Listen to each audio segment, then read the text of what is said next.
नमस्कार साथियों। आज इस वीडियो के माध्यम से हम लोग इतिहास के कुछ महत्वपूर्ण प्रश्न के बारे में जानेंगे जो सभी प्रतियोगिता परीक्षा के लिए बहुत ही महत्वपूर्ण है और विशेष करके यह पीजीटी प्रतियोगिता परीक्षा के लिए और भी महत्वपूर्ण है। मैं हूं यशराज और आप सभी का यशराज एजुकेशन पॉइंट में स्वागत है। तो आज इस वीडियो के माध्यम से हम लोग इतिहास के बहुत महत्वपूर्ण और कठिन से कठिन प्रश्नों का जो है ऑनलाइनर के बारे में जानेंगे जो सभी प्रतियोगिता परीक्षा के लिए अत्यंत महत्वपूर्ण है, क्योंकि इसमें दिए गए सभी प्रश्न जो है वो किसी एक किताब से नहीं, बहुत सारी किताबों से मिलाकर दिया गया है। जिस प्रकार परीक्षा का स्टैंडर्ड बदला जा रहा है उसी प्रकार से इसमें प्रश्नों का जो स्टैंडर्ड बदला गया है। अर्थात यह हम कह सकते हैं कि इसमें दिए गए जितने भी प्रश्न हैं सभी एडवांस लेवल के हैं, स्टैंडर्ड मेथड से बनाया गया है। तो आप सभी वीडियो को एक बार ध्यान से देखेंगे। पिछली वीडियो में हम लोगों ने इतिहास विषय के चैप्टर 8 के बारे में अध्ययन किए थे और आज हम लोग अगले क्रम में इतिहास के चैप्टर 9 के बारे में जानेंगे। इतिहास के प्रत्येक चैप्टर वाइज में कुल 50 प्रश्नों को लेकर आते हैं और उस 50 प्रश्नों के अंतर्गत 20 एक्स्ट्रा प्रश्न छुपे हुए रहते हैं। अर्थात अगर आप 50 प्रश्न पढ़ रहे हैं तो उसके अंदर आपको 80 से 90 प्रश्नों का उत्तर मिल रहा है। तो छोटे से वीडियो रहते हैं 10 या 12 मिनट का, लेकिन उसके अंतर्गत आपको 100 प्रश्नों का हल मिलता है, 100 प्रश्नों का नॉलेज मिलता है, जानकारी मिलती है। तो आप उसे ध्यान से देखें और अध्ययन करें। इतिहास विषय के लेकर जो चैप्टर वाइज वीडियो बन रहा है, लगभग इसमें 20 से 22 चैप्टर बनेंगे, जिसमें प्रत्येक चैप्टर वाइज में 50 प्रश्नों का डाटा रहेंगे और इतने ही चैप्टर में जो है पूरी विश्व इतिहास, भारतीय इतिहास का निचोड़, मोस्ट इम्पोर्टेंट क्वेश्चन रहेंगे। वैसे क्वेश्चन इसमें रहेंगे जिसको आने की संभावना बहुत ज़्यादा होती है, समय नहीं मिलने से लोग पढ़ नहीं पाते हैं। तो इसी सब उद्देश्य को लेकर चैप्टर वाइज वीडियो आया हुआ है और बनाया जा रहा है। आप इसे गहन अध्ययन करें और सफलता के लिए तत्पर रहें। हम आपको यह विश्वास दिलाना चाह रहे हैं कि चैप्टर पूरी होने के बाद आपका कन्फ्यूजन इतिहास विषय के प्रश्न को लेकर नहीं रहेंगे, कि जितने भी कन्फ्यूजन आपके मन में आएंगे सारे के सारे प्रश्न इस वीडियो में मिलेंगे आपको। एक बार पूरी चैप्टर कंप्लीट होने के बाद आप देख लेंगे इतिहास विषय में कोई ऐसे कन्फ्यूजन, कोई ऐसे प्रॉब्लम नहीं रहेंगे। तो आइए हम लोग समय को न देर करते हुए प्रश्न की ओर चलते हैं। इतिहास विषय के कुछ महत्वपूर्ण प्रश्न के बारे में जानेंगे। मंगल पांडे को फांसी कब दिया गया था? तो मंगल पांडे को फांसी 8 अप्रैल 1857 ईस्वी को दिया गया था। अब ये पूछा जाए कि मंगल पांडे का संबंध जो है किस सैनिक छावनी से था? तो मंगल पांडे का जो संबंध जो था वह 34वीं इन्फेंट्री से था, यानी कि 34वीं बंगाल नेटिव इन्फेंट्री से। कहीं कहीं प्रश्न में ये भी रहता है कि इसका संबंध जो है किस सैनिक छावनी से था? तो 34वीं इन्फेंट्री बंगाल नेटिव इन्फेंट्री से था। 1857 विद्रोह के समय इंग्लैंड का प्रधानमंत्री कौन था? तो इस समय इंग्लैंड का प्रधानमंत्री पामस्टन थे और 1857 का जो विद्रोह जो सबसे पहले कहाँ हुआ था? तो इसका विद्रोह तो शायद जानते ही होंगे, 10 मई को जो है मेरठ से हुआ था। किस इतिहासकार ने 1857 के विद्रोह को देखा था? तो वे मिर्ज़ा गालिब थे और मिर्ज़ा गालिब का जन्म कहाँ हुआ था? तो आगरा में हुआ था।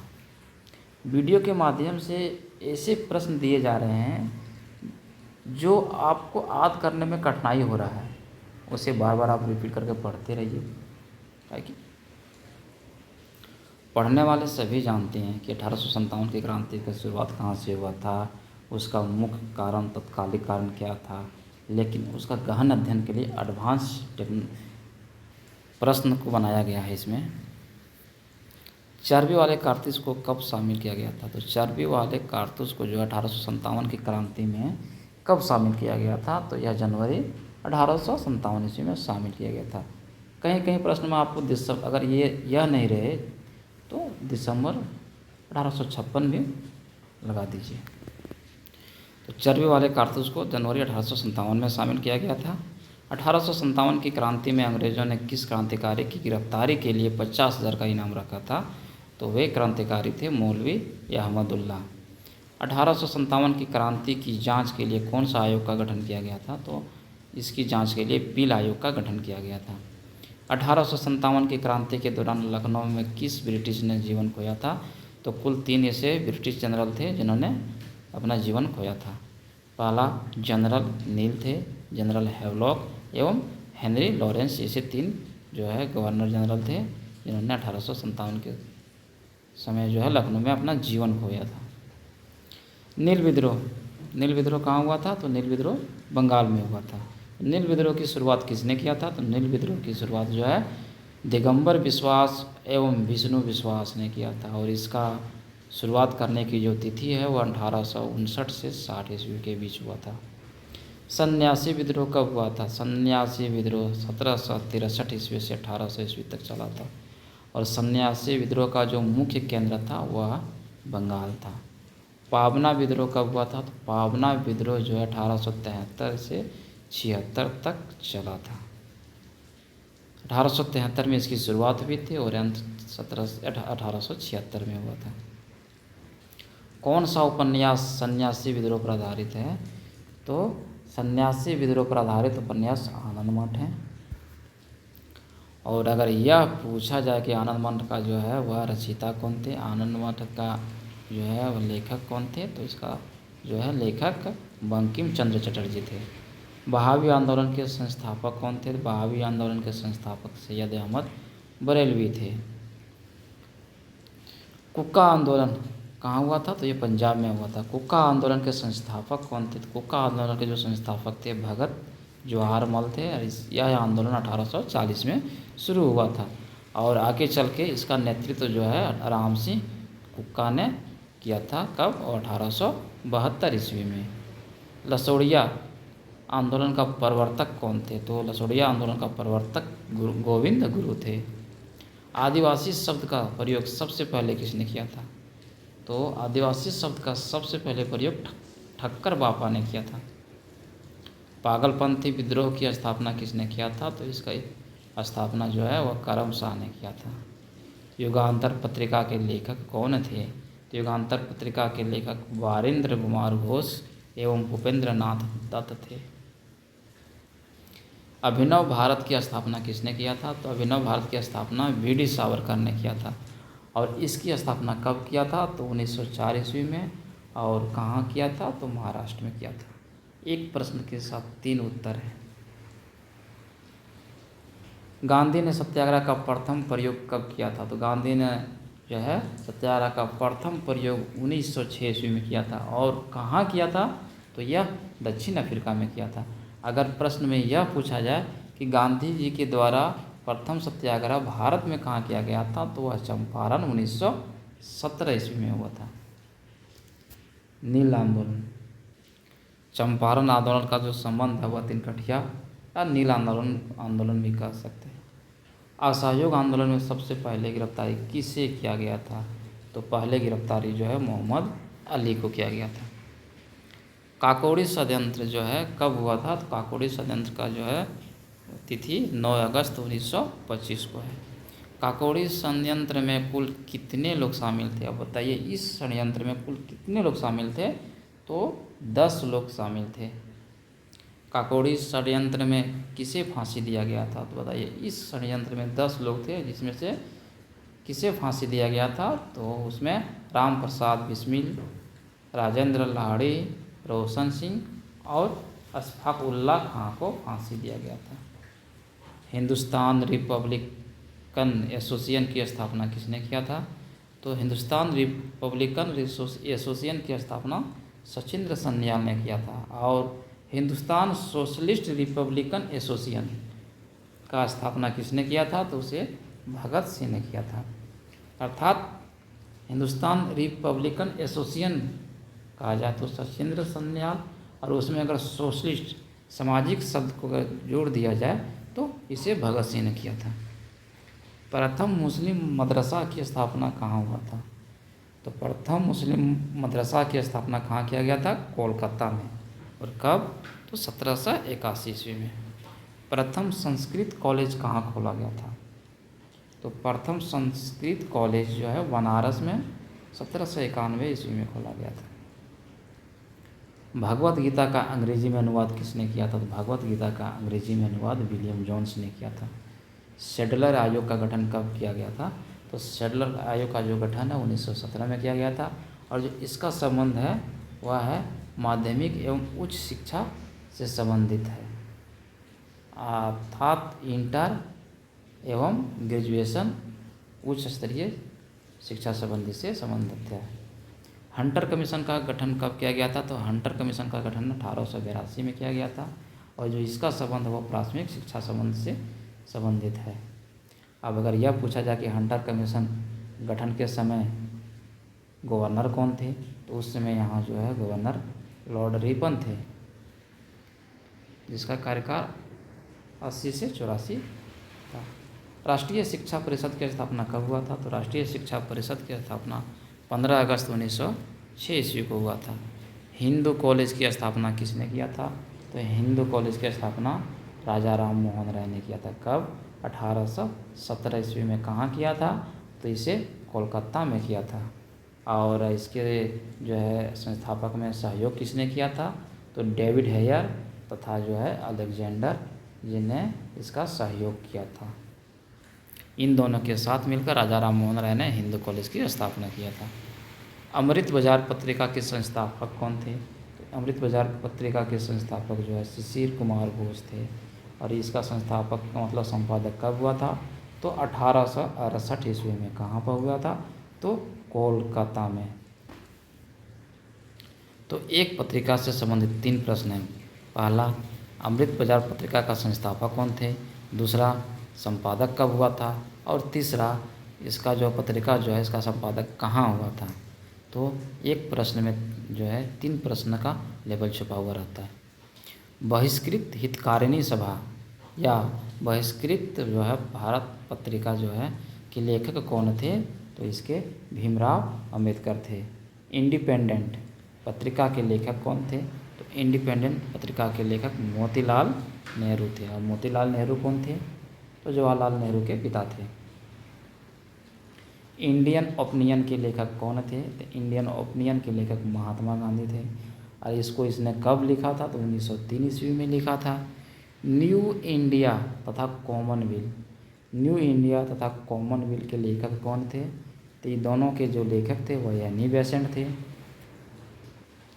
अब ये पूछा जाए कि एनी बेसेंट कौन थे, तो यह एक का आयरिश महिला थी। सेंट्रल लेजिस्लेटिव असेंबली दिल्ली में थी, है ना। तो सेंट्रल लेजिस्लेटिव असेंबली में बम किसने फेंका था? तो भगत सिंह एवं बटुकेश्वर दत्त ने फेंका था। तो दिल्ली में एक असेंबली चल रही थी, सेंट्रल लेजिस्लेटिव असेंबली, जिसमें भगत सिंह एवं बटुकेश्वर दत्त ने जो है बम फेंका था। दांडी मार्च में कुल कितने अनुयायी थे? तो दांडी मार्च में कुल 79 यानी 79 अनुयायी थे। और इन लोगों ने कुल कितनी दूरी तय किया था दांडी मार्च में? तो कुल इन लोगों ने जो है 322 किलोमीटर की दूरी तय किया था। भारत का जो मार्टिन लूथर किंग है किसे कहा गया है? भारत का मार्टिन लूथर किंग किसे कहा गया है? तो दयानंद सरस्वती को कहा गया है। दयानंद सरस्वती का वास्तविक नाम क्या था? दयानंद सरस्वती का वास्तविक नाम जो था वह मूल शंकर था। और अगर पूछा जाए कि रामकृष्ण मिशन की स्थापना किसने किया था? तो उसकी स्थापना स्वामी विवेकानंद ने किया था। और कब किया था? तो 1897 ईस्वी में किया था। और अगर आचार्य जो है स्वामी विवेकानंद का अगर मूल नाम पूछा जाए तो उसका मूल नाम था नरेंद्र दत्त। गुलामगिरी एवं सत्यशोधक समाज के लेखक कौन थे? तो गुलामगिरी एवं सत्यशोधक समाज के लेखक ज्योतिबा फुले थे। प्रार्थना समाज की स्थापना कब हुआ था? प्रार्थना समाज की स्थापना 1867 ईस्वी में किसने किया था? तो आत्माराम पांडुरंग ने किया था। आत्माराम पांडुरंग ने किया था। और किसके सहयोग से किया था? तो केशव चंद्र सेन के सहयोग से किया था।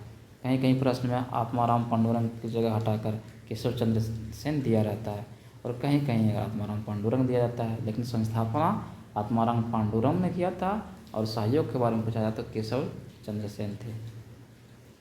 सत्यशोधक समाज की स्थापना कब हुआ था? तो सत्यशोधक समाज की स्थापना 1873 ईस्वी में हुआ था और इसकी स्थापना ज्योतिबा फुले ने किया था।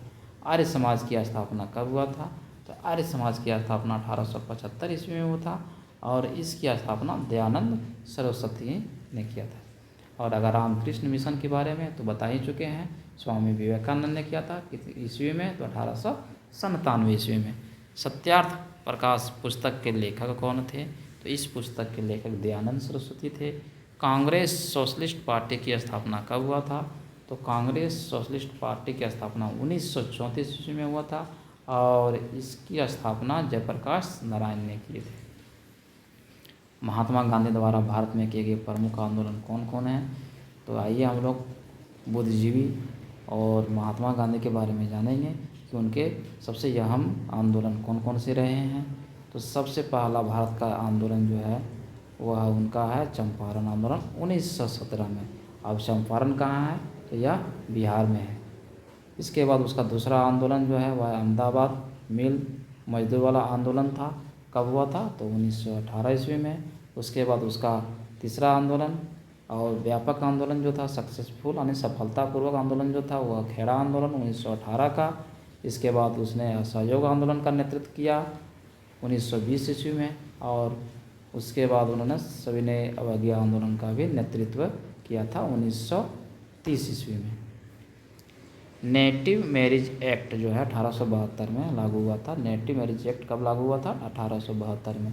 कहता है कि नेटिव मैरिज एक्ट जो है किसके प्रयास से लागू हुआ था? तो यह केशव चंद्र सेन थे और इसमें जो है वो बाध्यता रखी थी कि लड़की की उम्र जो है 14 वर्ष होनी चाहिए कम से कम और लड़का का उम्र जो है वह 18 वर्ष होना चाहिए, यानी कि लड़की 14 वर्ष से कम नहीं होनी चाहिए और लड़का का जो उम्र है वह 18 वर्ष से कम नहीं होनी चाहिए। ये नेटिव मैरिज एक्ट 1872 में पारित किया गया। 1857 की क्रांति के समय विभिन्न क्षेत्रों में ब्रिटिश नायक कौन थे? हम लोग कभी कभी 1857 की क्रांति के समय विभिन्न क्षेत्रों के जो है वह नेतृत्वकर्ता के बारे में पढ़े हैं, लेकिन अभी हम लोग यहाँ 1857 की क्रांति के समय जो है विभिन्न क्षेत्रों के जो है ब्रिटिश नायक कौन थे। जैसे हम लोग नेतृत्वकर्ता के बारे में पढ़ते हैं कि दिल्ली से कौन थे? बहादुर शाह जफर थे। झांसी से रानी लक्ष्मीबाई थी। बरेली से अहमदुल्ला थे। बिहार से कुंवर सिंह थे। उसी प्रकार से जो है विभिन्न क्षेत्रों के ब्रिटिश नायक के बारे में हम लोग जानेंगे। दिल्ली से जो है ब्रिटिश नायक कौन थे? तो निकलसन और हडसन थे। 1857 में इलाहाबाद का जो है वह ब्रिटिश नायक कौन थे? तो कर्नल नील थे। और इस क्रांति में जो है कानपुर का नायक कौन थे? तो कैंपबेल थे। और जगदीशपुर का जो नायक था वो कौन थे? तो जगदीशपुर के नायक जो है विलियम टेलरियन एवं विसेंट आयर थे। और यहाँ का जो है नेतृत्वकर्ता कौन थे साक्षात? तो कुंवर सिंह थे। लखनऊ से बेगम हजरत महल थे, लेकिन अगर ब्रिटिश नायक के बारे में पूछा जाए तो वह कैंपबेल थे। फतेहपुर से कौन थे? तो जनरल रेनल्ड थे। और झांसी की रानी जानते हैं हम लोग लक्ष्मीबाई थी, लेकिन वहाँ जो है ब्रिटिश नायक कौन थे? तो वह हीरोज थे। हीरोज एक ऐसे ब्रिटिश नायक थे जिन्होंने झांसी की रानी लक्ष्मीबाई पे बड़ा ही सुंदर और स्वभाव जो है और विचार दिया है कि पूरे मर्दों में सोई हुई एक अकेली जो है फौज दिख रही है। तो हमारी वीडियो आपको कैसी लगी आप हमें हृदय से बताएं और वीडियो को लाइक एवं शेयर करें। अगर आप अभी भी चैनल में नए हैं तो चैनल को सब्सक्राइब करें और अगर आप पुराने हैं तो वीडियो के नीचे दिए गए बेल आइकन को क्लिक करें। हम फिर से एक अगले अध्याय और एक नई प्रश्न को लेकर के हम आएंगे।